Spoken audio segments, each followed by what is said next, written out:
All right, let's get into quarterbacks here and talk a little, which it's not a great class for quarterbacks. We obviously know the top two guys at the top.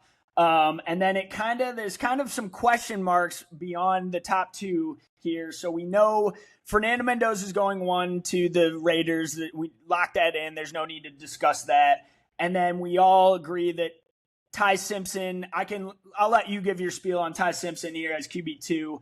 That would be my QB2. I do think he will sneak into the first round somewhere. But beyond the top two, are there any other quarterbacks you could see sneaking up and having a good week next week? Absolutely not. I don't even want to talk about quarterbacks outside the top two. It's truly. I'm forcing you. You know I'm a You know I love my college QBs, so I'm forcing your hand here. I mean, Garrett Nussmeier, he got benched. He was banged up. He's the most intriguing guy after the top two still. Just because I think he could be, what Mac Jones is now, I could see him ultimately being at some point, which is, gosh, if that's what we're getting excited about after the top two, we're really hurt. So that's the highest praise I can give for this quarterback class outside of the top two.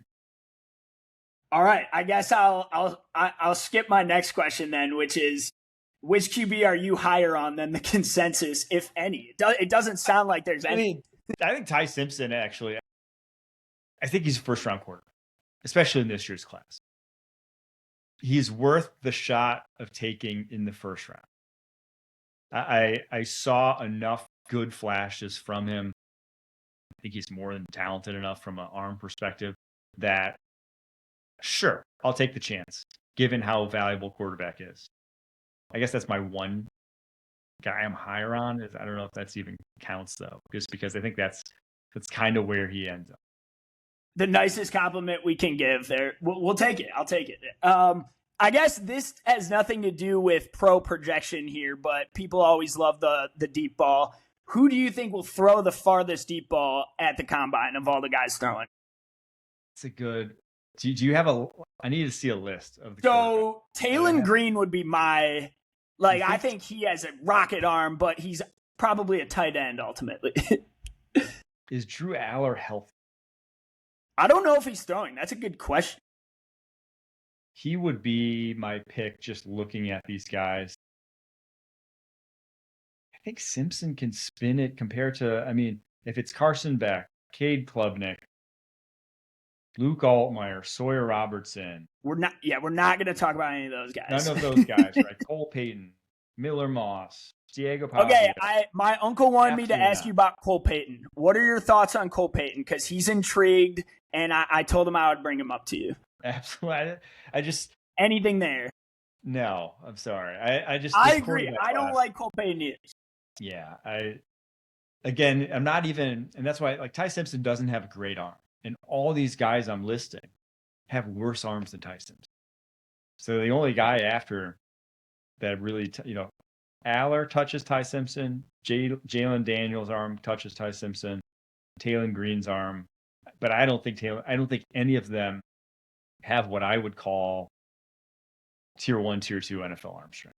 Just that being, I'm trying to think of a guy like Drake May had tier 1, tier 2 NFL arm strength, probably tier 2, right? Yeah. Caleb Williams tier 1, Josh Allen's tier 1. That none of those guys are in those tiers, in my opinion. They just can't spin it like that. So unfortunately, that's why there's just not even anything worth getting excited about, because you don't have those four physical. Yeah, no, I agree. I guess last question on quarterbacks here, to just briefly talk on Mendoza. We don't need to analyze his game too much. We know where he's going, but where would you rank Mendoza amongst the last few drafts? So I know he doesn't rival the Drake May, Caleb Williams draft. However, what about Cam Ward? Where would you have him, above or below? Yeah, so I think last, I would have him above Cam Ward. Just because I feel a little bit, his game is more NFL translated. I think he has one of the higher floors of a quarterback prospect for a number of reasons. One, he's played a lot of football. Two, he's played at a really high level. And three, he's like an absolute football nerd. And just you go back, the track record of guys who are that obsessed with football and the way he is, it's reminiscent of like a Peyton Manning. It's reminiscent of a Andrew Luck. It's, he's not physically as good as those guys, but like when you really are that psycho about it, and this is any walk of life, anything that you really are that psycho about, you tend to turn out pretty good at it. You tend to be better at it than the people who aren't psycho about it. The people who just are treating it like a 9 to 5. If this is your 24/7, you'll be ahead of the curve. And he's a smart guy too. So like those two things combined is a good combination. So that's why I probably would have had him going back to the 2024 year. I would have had him behind Caleb and Drake May, but in front of Bo Nix and Jaden Daniels, which was my second. Really? Wow. Okay. I would have had him above Cam Ward. Cam Ward, I said, would have been behind those 4 in the 2024 class. So I have him a good bit above Cam Ward.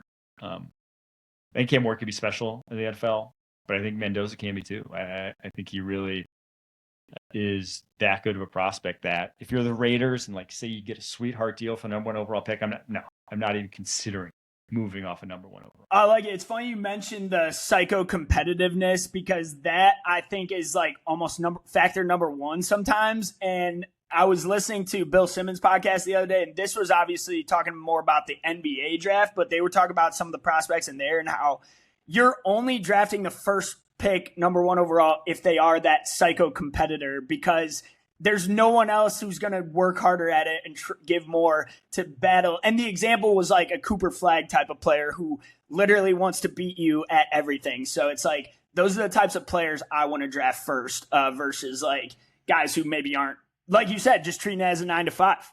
And there's the difference. There's levels. It hasn't always hit. Like Baker Mayfield, I think, would have qualified as psycho competitor, right? Yeah, I don't definitely. think he was cerebrally engaged with that part of the game the same way Fernando Mendoza is.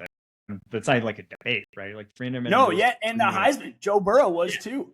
Joe Burrow. Okay, there you go. Like, yes, he's probably number 1 on the list of psycho competitors.